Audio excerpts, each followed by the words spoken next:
To start our session today, I'd like to introduce Myles Bartos. Myles is a federal on-scene coordinator for the U.S. EPA in Region 3, which covers Pennsylvania, Maryland, Delaware, Virginia, West Virginia, and D.C.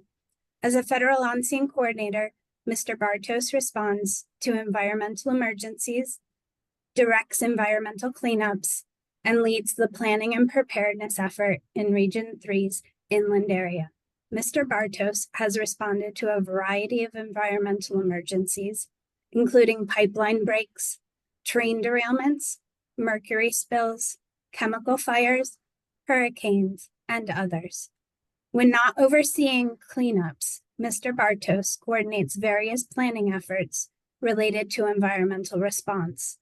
This includes developing geographic response plans, training and exercises, and forging relationships with other response organizations. Mr. Bartos began his environmental response career with EPA in 1999 as a contractor. He responded to a number of incidents, including 9/11 and the anthrax attacks in DC. Mr. Bartos was hired by the EPA as a federal on-scene coordinator in August of 2002 and holds a Bachelor's of Science degree in Animal Science from Delaware Valley College of Science and Agriculture. At this time, I ask Myles to introduce the two other presenters. Thanks, Melissa. So I have the privilege of speaking today with colleagues from the EPA and from the National Park Service. And we'll start off with Carl Pelligrino from Region 2. He's also a federal on-scene coordinator and has also responded to numerous incidents across the country. Carl's been doing this job for a really long time and brings a wealth of experience to the team that's going to present today. He's also directs and oversees the planning efforts in Region 2. So with that, Carl, I'd like to introduce you to say a few words if you'd like. Thanks, Myles. Yes, I'm EPA's lead planner, especially for spill response in New York State. As you've mentioned, I've been doing this, doing emergency response to a variety of environmental releases for over 35 years. And so that's all the kinds of incidents that you've been to, as you mentioned, including hurricane responses, pipeline spills, train derailments, and the list goes on. So that's me, and I do planning in my peacetime job. Thanks, Carl. And now to Keith Winslow. Keith is the lead ranger for the Upper Delaware National River or Scenic River. He's been all over the country at various national parks and has been heavily involved in a variety of response teams and was integral in this effort that we're going to talk about today. So Keith, if you'd like to say a few words. Hi, nice to meet everybody. My name is Keith Winslow. I am the Chief Ranger at the Upper Delaware Scenic and Recreational River. I have 23 years of law enforcement experience in the National Park Service. With the 23 years, it's come with a lot of experience with search and rescue. That's like high-angle rescue, ground searching, fatalities. I worked out west at Zion National Park, Mesa Verde National Park. I worked at Sequoia Kings Canyon. So a lot of structural fire, wildland fire, and a lot of the response plans. This one specifically is for the Delaware River, which is my jurisdiction is to the ordinary high water mark, and that's 73 miles of river. And then this one actually will include more of the Delaware River basin and 3 different sections of the park. But thank you, Myles. Thanks, Keith. All right, well, without further ado, preparedness and planning. The question we have for you is, are you prepared? Many of us have started from a very young age. If you remember in elementary school, you probably did fire drills. And one of my favorites was jumping off the back of the bus. And that was all part of planning of what to do in an emergency. That, of course, was on a very small scale. 6-year-olds don't understand the concept of multi-agency response, but it kind of planted the seed. And if you think about it, all of us should be, even in our adult lives, should be planning for if something bad happens. Be ready, be a Boy Scout, be always prepared. And that might involve something like setting up emergency plans if you live in a tornado area. You have emergency contacts. All these things are woven into our life. And at the local, state, and federal level, we actually take it to another level. Us specifically deal with primarily environmental side, but you see it with police and fire. They deal with emergencies all the time in multi-jurisdictional, multi-agency responses. So today we're going to talk a little bit about how we do it, why we do it, and give you some tips of what we've learned from it and how we can get better for when the next one happens. Learning and planning is a never-ending process. You never get everything right. And if you think you did, you're just lying to yourself. So we look at this as being an opportunity to kind of share what we do, and hopefully you guys can come out with something good from it. So we'll just start off with this. We're going to show a couple stories, couple things you might have seen in the news. And of course, I can't see anyone in the room, so to recognize these is more of a hypothetical situation. But this obviously is a train derailment. This happened in March of this year. And if anyone knows where Saucon Valley or Lower Saucon Township is, it's kind of up near Allentown, east of Allentown towards Easton, Pennsylvania. And what happened here is there was a long train, there's roughly 2 miles long, Norfolk Southern train, that was stopped on the eastbound tracks right next to the Lehigh River. That train was stopped, and for whatever reason, the train that was coming up behind it didn't know and ended up rear-ending it, causing a derailment. As luck would have it, a westbound train was coming into that area within a few minutes, and the initial derailment impacted the westbound train, which resulted in two locomotives in the river and multiple rail cars and box cars strewn across the track like they're a little bit of toys. Now, I'm sure many of you have heard about the train derailment out in Ohio. We were very fortunate on this one. It wasn't as big of an issue. It's certainly an issue to the people that live there locally, people who use that river for recreation or fishing. People are impacted by the roads, but we're lucky in the sense that there weren't any releases of hazardous substance. The primary release and discharge that we had here was oil.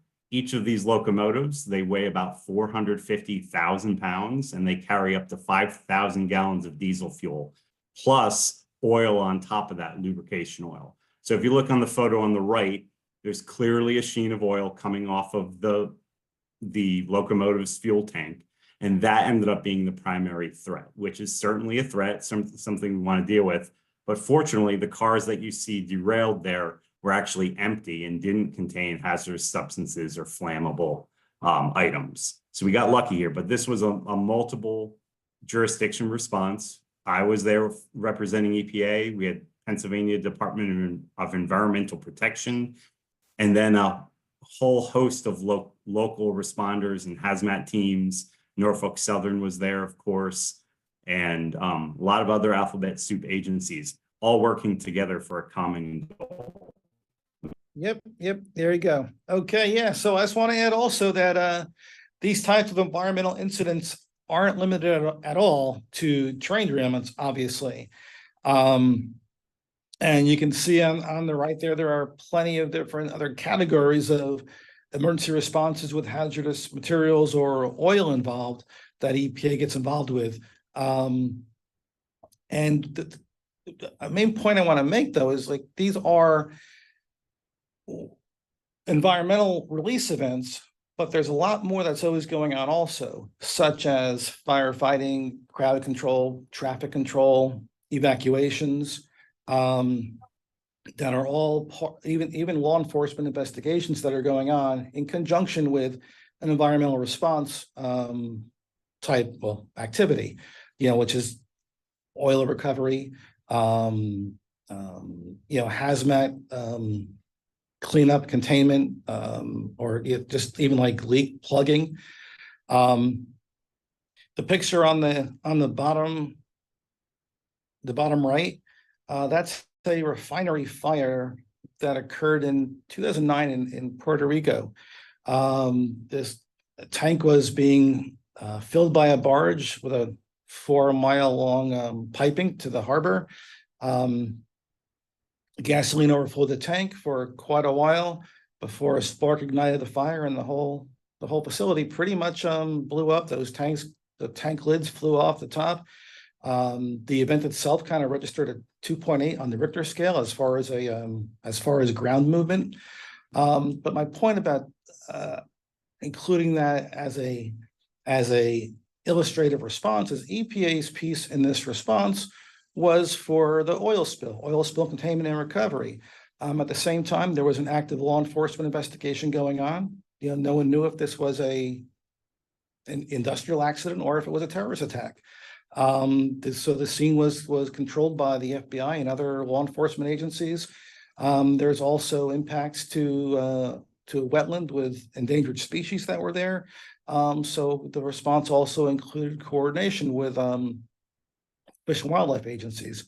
And the general point is that environmental response is typically one part of an overall response where we are working, and I say we collectively, the environmental agencies are working with other agencies, especially in the law enforcement public safety rooms.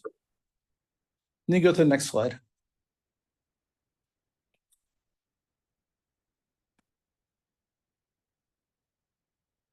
So this is where the National Park Service gets involved. As I mentioned, my jurisdiction is the ordinary high water mark. So it's the Upper Delaware Scenic and Recreational River. I have 73 miles of river. This train derailment was in August of 2018. When you have an emergency like this and you think that you have plans in place, you kind of refer to those plans, and then you might realize after the initial incident or the debriefing that the plans need to be updated, or maybe the plans had never had an initial phase for any practice with any agencies working together. This terrain derailment in 2018 was actually north of the Upper Delaware Park boundary.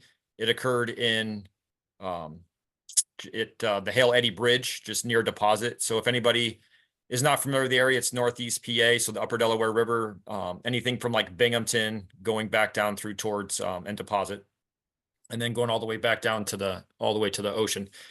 This terrain derailment allowed us to realize that the plans that we had in place, so it was an emergency response guide for the Upper Delaware River Valley, and that went from Port Jervis to Deposit, and it was basically a phone tree. It didn't have any response plans. And when something like this happens, of course, your boss or other agencies, other parks, other partners that you work with, everybody's trying to get critical information that's, real-time information to figure out like what's going on. And of course, with the river, it's flowing from, upriver to downriver. So everything's being affected downriver. And as you are the downriver recipient of anything that's coming, there's so many questions that are coming onto you as far as like, what substance is it? What's going on? And then what is the plan for either containing it or capturing it or removing it? And if you only have a certain plan and you've never tried it to make sure that it's actually going to work, you're going to have the responding agencies, but it's not going to flow maybe the way that you want to. And when your bosses, like I said, are asking for questions, it's nice to have some answers. And it's also nice to have some friends that you can call and then, get those responses fairly quickly. Before I go to the next slide, this was the spearhead right here that started the National Park Service trying to work with an inland oil spill response preparedness plan. And that was going to develop a coordination framework between the non-tidal portion of the Delaware River. So 214 miles of river from Hancock to Trenton, New Jersey. And that's how we are to where we are now. Go ahead, Myles. Yeah, so planning is best done beforehand. How is that done? How does it all work? How does it all fit together? There is what is kind of considered a national level blueprint or outline for that, which is called the National Contingency Plan, or more specifically, the National Oil and Hazardous Substances Pollution Contingency Plan. That National Contingency Plan was developed back in the late 1960s, even before EPA was formed in 1970, and it was developed as a result of a major oil spill off the coast of England, France, and Spain, where President Johnson had sent an envoy to that spill over in Europe to come up to determine, how would the U.S. handle a spill of that magnitude if it happened in the U.S.? What are our capabilities? And pretty much the findings were that we aren't prepared. There's no entity, national or local, public sector or private sector, that could manage a spill of that magnitude, or any major spill in the U.S. So what was developed was this National Contingency Plan, which was kind of, again, that was the blueprint that was put together that would provide the framework for how the public sector, private sector, local and national response resources would come together for a response. And it was developed originally as a contingency plan. It was later, in the early 70s, codified into a regulation. So now the National Oil and Hazardous Substance Response Pollution Contingency Plan is a federal regulation. It's pretty much the implementing regulation of the Superfund law and the oil spill response provisions of the Clean Water Act. There's an entire section in the plan for planning and preparedness activities, which are led by EPA and the inland waters, the inland zone, and by Coast Guard for the coastal zone. Under that plan, there are regional contingency plans, again, co-led by EPA and Coast Guard in the various, which are aligned with the various federal regions. And there's also area contingency plans. And again, the area contingency plans are more localized response plans. So in the coastal zone, those are developed for specific coastal ports. In the inland zone, the inland side, the area plans are developed typically in multi-county regions, so multi-county areas. And what we are planning for now in the upper Delaware region are, plans along the counties on both sides of Delaware between the border of Pennsylvania with New York and New Jersey. But that's only kind of, plans that are led by the federal government. There is also local emergency plans that are produced at the county level. In most states, that's the local emergency plans are produced by the counties. It can be other regional, other emergency planning districts that are created by state government, but typically they're counties. And there's also plans that are developed by industry as under other regulatory requirements, which are folded into the area plans. And those are plans for vessels, for pipelines, for rails, and fixed facilities. So all of those combine to create the framework for how planning is done. Again, so the federal, under the National Contingency Plan, it just creates additional planning structures, again, at regional levels and at the local levels, where we've been working forward in the upper Delaware River. You can advance the slide, Myles. So I think Myles is seems to have some audio, so I'll continue with this slide here. So again, why do we plan? As I spoke about, with that fire and explosion in Puerto Rico, again, for EPA and Coast Guard in particular, we have environmental response authorities, and any kind of response, that with an environmental component, there obviously are those, environmental response, environmental removal authorities. But those aren't all the, authorities needed for managing a response. And again, some examples that I gave previously include, law enforcement, investigation, evacuation, crowd control, traffic control, all different types of, various authorities from the public, from ranging from public safety to environmental response, which, which combine to be the overall leadership of a response.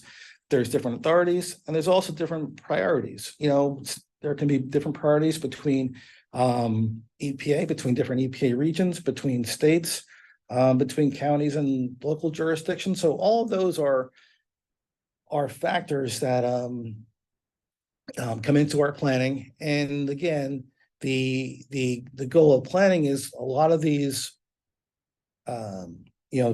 differences, whether they are priorities or authorities. Priorities are discretionary differences, where authorities are concrete and absolute differences. The whole premise of planning is that these I don't want to say differences, but these different interests, these different perspectives are part of what's been engaged upon prior to a response, not during, not at the scene. Obviously, that happens many times by necessity, but it's better to happen in advance. And that's kind of the purpose of one of the main purposes of planning, just the tactical planning. But it's also about the relationships, knowing the parties that we're working with. So again, you're not meeting people and understanding what their perspectives are, at the scene in the middle of the night when everyone's coming in cold. So in general, the less we can come in cold to join in a unified command, the better off we are. Thanks, Carl. Based on what Carl, if you go back one more slide, go back to the first one. So it's very critical that you understand there's like different federal agencies. The National Park Service is in the Department of the Interior. And even though we're a federal agency, we have to make sure that we're partnering or working with other federal agencies. So as the National Park Service goes, if no one is familiar, the mission for us is going to be preserve and protect for future generations. By working with other federal agencies and then knowing my jurisdiction and what another jurisdiction is, most of the time you're going to have the overlapping states, your overlapping counties, all trying to come together at the same time. And like Carl said, if you're all coming to an incident for the first time, you don't have the same radio frequencies, you don't know who's in charge or what's working. We've all been through ICS, so we know we're going to probably end up underneath a unified command system. But getting to that point before something happens is the most critical thing that we had learned during this process. So for me, with the Upper Delaware, as I mentioned, my jurisdiction is the ordinary high water mark on the Delaware River. So it does go from like mountaintop to mountaintop within the corridor, but my actual jurisdiction for my patrol is going to be the ordinary high water mark. And that puts the Delaware River into like 3 different sections. So we have the upper Delaware, where I have the 73 miles. There's a small section of private property. And my jurisdiction is going to be proprietary and concurrent. So that means multiple jurisdictions have concurrent jurisdiction in that area. Then you have the middle Delaware, which is actually the Delaware Water Gap National Recreation Area, which is its own entity. We're 2 different parks. The Delaware Water Gap is underneath a concurrent jurisdiction also, but they actually own land on both sides of the park. So they're going to have New Jersey, the Delaware River, and Pennsylvania, where the Upper Delaware is ordinary high water mark with a lot of private property along those. And then the lower Delaware, which is mostly all going to be park partners, and that's like a mix of park and private. So our authorities and limitations are going to differ within that. And then based on that, like I said, mine is going to be preserve and protect. By meeting other agencies, I'm now allowing ourselves to come up with that contingency plan that Carl was talking about, to allow us to have something pre-planned as far as maybe what we want to do. And that's going to be, maybe something different than just going in to stop, contain, and then remove. I have certain things in the river that I want to protect. And we know based on these contingency plans that we're not going to be able to have, one pre-plan that's going to, suffice to any situation, but that's going to allow us to have a better idea of, where the sensitive areas are, where the private property is, who has the jurisdiction when the responding agencies are coming in. We've done all that pre-relationship building, and that way we know exactly the areas we need to either contain, let it dilute and go past, or areas that we can set up all of our IC stuff in for responding agencies. So that way we can get to stuff a lot quicker. Thanks, Myles. As far as the planning efforts go, as I had mentioned, the train derailment from the third slide is pretty much what had spearheaded most of all this. So the National Park Service realized that when something had entered into the river, we did have a plan. The plan was from 1997. And like I said, it was the Emergency Response Guide for the Upper Delaware River Valley. And that was pretty much, in conjunction with the rail system. And for our scenic recreational river, the train goes along the entire 73 miles of river. So it's going on the PA side, it'll cross at a bridge, it'll go down the New York side of the river, and then it'll just bypass each side, and there's not access to either of these sides.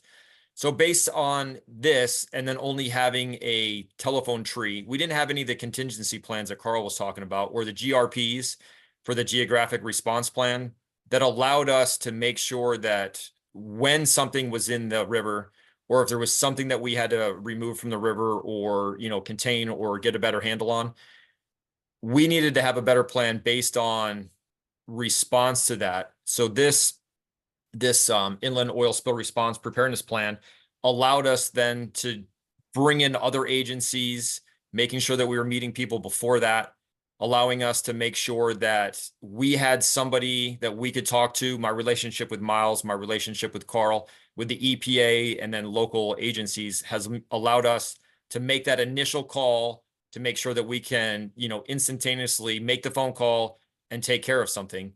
And then more than that, it's then allowed us to know that when we're responding to this area, how we're going to be able to move through the efforts to be able to, contain, figure out what's in the river. And then as the response plan goes, everybody who's, local first will respond. That just allows us to make sure that the responding agencies also know that you're in the National Park Service. Our mission is to preserve and protect. We have certain things that we want to make sure that we can protect, and that we can move on through that. So developing and collaborating, and then working through these, the contingency plans, it just allowed us to just have a better planning effort moving forward for the next one. Thanks, Myles.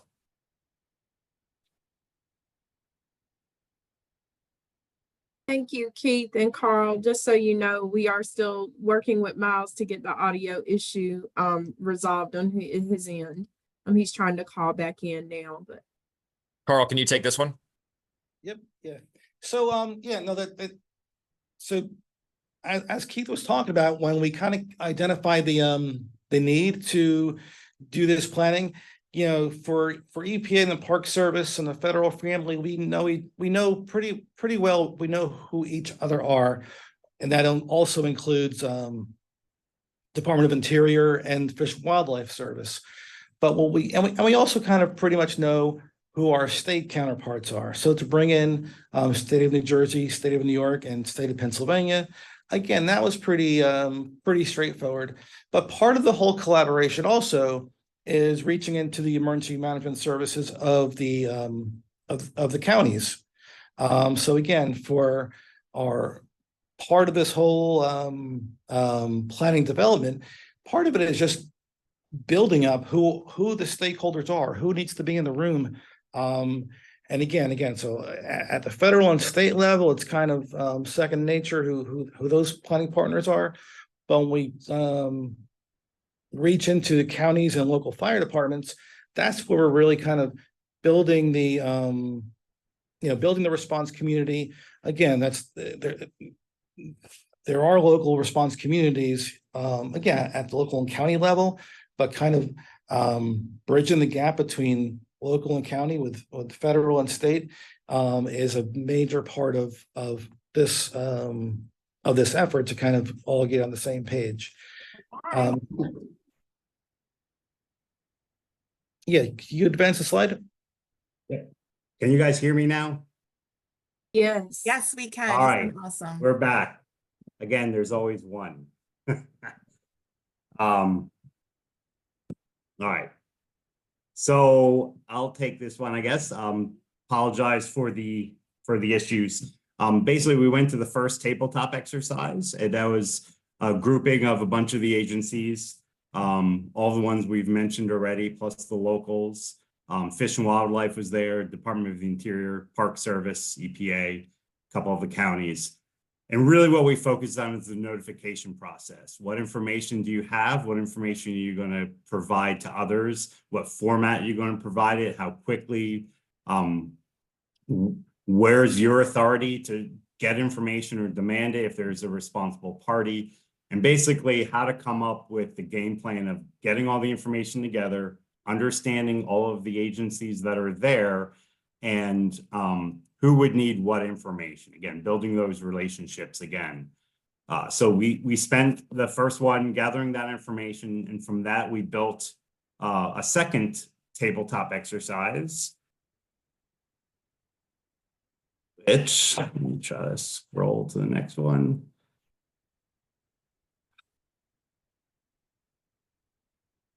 Did I just lose everything again? Nope, No, it's all you're there. good. It's good. Okay, because my screen went black. We can still see everything. Okay, so the second exercise focus on the location interest. So basically what we did is focus on areas of what would be our priorities. What would be sensitive species? Would it be water intakes? Would it be vulnerable populations?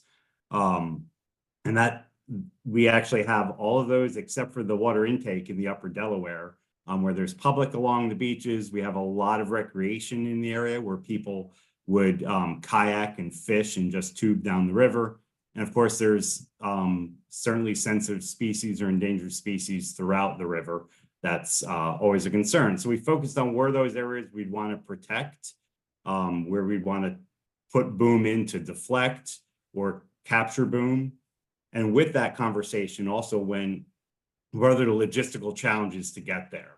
It's great to say, hey, we have something we want to protect, but if there's no way to get to it, how are we going to protect it? And that may mean accessing that from farther south in the river or downstream, or coming in from the north where we can get to that area of interest. With those, just because there's a boat ramp there, just because there's a road alongside it, doesn't mean that we can bring the required equipment to go into the river. Some are just kayak launches, or some you can bring a larger boat. So we had that conversation and identified some target areas. And of course, we had health and safety considerations to deal with, as we always do when you're putting people in the river. What equipment would you need to do it safe? Maybe a special type of, because of the low tide of the river. So that was our second tabletop. And from that, what we did is we developed a ground truthing effort. We had Myles, I think you froze again for us. Yeah, I'll take over for Myles on this one. Awesome. Thanks, Keith. Yep, no problem.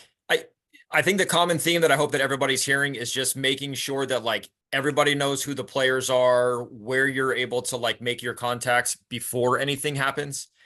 So we basically had the one tabletop exercise, the picture on the top left, tabletop exercises. We're looking at, geographic locations. We're looking at the park. We're looking at the river. This is all trying to come up with areas that we might be able to respond to. And then going back to the mission. So sensitive species or water intake or vulnerable populations, you can see that every agency has whatever they have as far as what they have for their mission statement or what their areas of concern are. And basically, we're just trying to mold all of those into like one geographic response plan that's going to incorporate all of those. And then with my mission also being with, how many visitors are on the water. So my focus is going to be, the visiting public access, natural resources, cultural resources, endangered species. So like I said, we work a lot with the, fish and wildlife, both in New York or in Pennsylvania. So we spent some time after we did the tabletop exercises. So tabletop exercises are really good. Everybody gets in the same room. You guys have all the technology and the experience to move through some of this stuff. But until you can actually ground truth it, like Carl said, if you're not on scene, then you can start really tweaking some of the stuff that was happening. Earlier in the stage, after we had the train derailment, I had gotten in contact with the National Park Service folks for the spill response plan stuff, which then led me to the EPA. We're easily realizing that tabletop exercises are really good, but at some point we really had to truth this information. And to get to the final plan, in order for us to have what we thought might be something that we could take forward, is that we could actually do a boots on the ground exercise. We knew who the players were. We thought we had everybody, but we knew that once we were actually to do a boots on the ground, full blown exercise, that was going to allow us to then point out, areas that we needed to work on, areas that were extremely valuable to us. And then who other park partners, who other agencies, what other local or municipalities, did we forget? And then during this exercise, it would kind of point out logistical stuffs or ICS, working with the locals, and then making sure all the bases were covered, and then having like a really good pre-meeting, the boots on the ground, and then the debrief. So what we were able to do is I chose to do it at the Delaware Water Gap, which is going to be the south park that's south of us. So we did 40 miles of river. It allows us to figure out the accesses, right? So if we're in a national park, we're not just going to drive through some of the cultural natural areas. We're going to identify boat launches. As Myles had said, we're looking at either the water intakes, the water that's going to New York City. We're looking at schools, municipalities, which way's the wind blowing, all those things for access areas. And if we know all that ahead of time, so the boat launches, is that a good spot to have, your IC that's going to set up? Is it upriver? Is it downriver? Are you going to be going with the staging areas and anchor points? Are you going to be driving through taking your boat through a containment area that's going to go north or south? And then also trying to make sure that you also have resources that are able to deal with the visitation, the public. And then according to like our GRPs, we're looking for potential anchor points. What can we do in a sensitive area that we can either like move or deflect? And then by doing some of this stuff, working with the U.S. Coast Guard, we had the ability to, fly a drone, and that way we could get some aerial stuff to really kind of see from the area what we're looking at. We were able to put, there's more water pretty much to move around down there just to do this initial boots on the ground. So we were able to have boats on the water, get out there, really photo document it, log a lot of our notes, have the resource people there, have the law enforcement people there, have the agencies there that we thought would be the main players with the EPA, state, local, and then whoever else, to make sure that, what are we thinking, what are we forgetting, and what's good, and then being able to move on. So I think that after the tabletop, doing the boots on the ground was, the next step for us. And we're kind of just past that one now. When we're looking at certain things, based on the way that the river is, it's a free flowing river all the way, the 73 miles plus, like I said, the Delaware Water Gap in the lower Delaware. So we were looking for areas of, where can we move stuff to? Where can we push stuff to? If we know what the substance is in the river, the first phone call is whatever. Is it something that you're going to be able to, dilute? Are we going to, first of all, do anything? Because we don't want to do any more harm than good. So knowing, what's in the water, what moved through there. Like I said, the upper Delaware has 73 miles. We have the train that runs along it. So we have the train tracks, the railroad actually today is working on part of the railroad tracks where the last water storm that we had did the same thing. So there was like bank erosion where the bank had fallen into the river. So they're working on that. If that had been the same thing, would we have had another train derailment if they're not catching up on those things sooner? Working with these other agencies, like this photo shows here, there's a bridge that goes across the river. Can we, what do we have that's a natural anchor point that we can use to just grab some of the stuff to where we can deflect it? If we're in the national park and we can't drive certain, trucks across fields or get stuff into them, we can use the boom. So working with the US Coast Guard, working with contractors to really test our system to see if this is something that we're going to be able to do. And if we can have, vehicles that are staged in some of these parking lots, we know we can control the visitors. We can get trucks in there. If we can deflect, can we get boom in there? And this just gave us an idea of what we could really pull together and then what that would look like. Myles, do you have anything on that one, Carl? No, I'd just like to say that was one of the best days of work ever, being out on the river that day. Whoever scheduled the weather was really, really good time. So I'm back. Sorry for the technical difficulties. This brings us to exercise day. So back in October of 2023, we mustered up in the upper Delaware, set up our shop, and kicked off the exercise. As you can see, there's quite a bit of people there. That's a mix of primarily agencies, whether it be federal, state, or local, but we do have some contractors mixed in. Coast Guard, as Keith has mentioned, was in there. They're very important as far as goes with the boom deployment. You can go to the next slide, Melissa.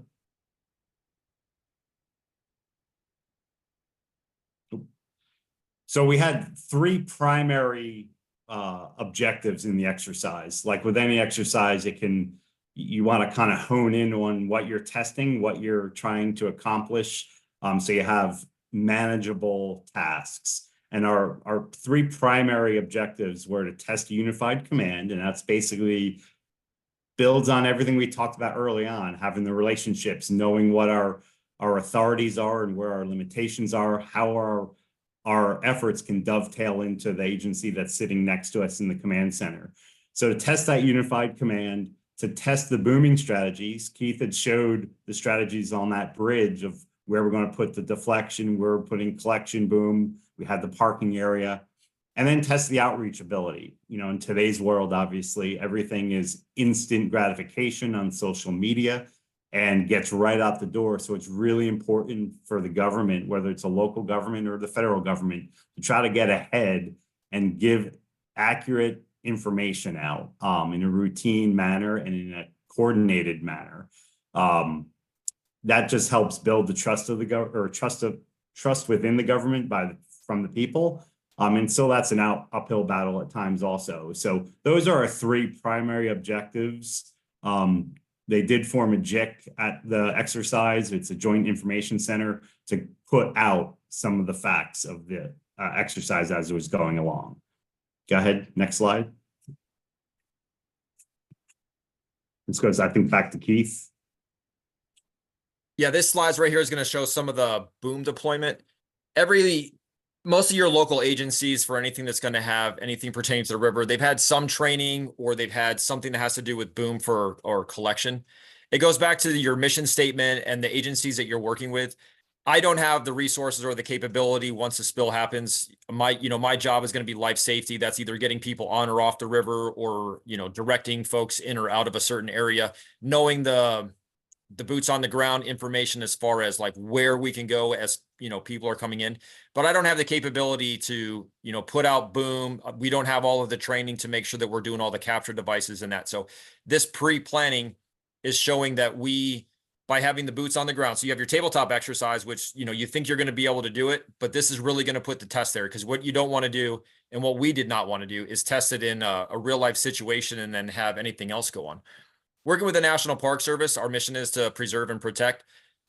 Most of the time, if it's water intake, you just want to make sure that you're getting whatever's in, you're going to get it out, and then just do that the best way possible.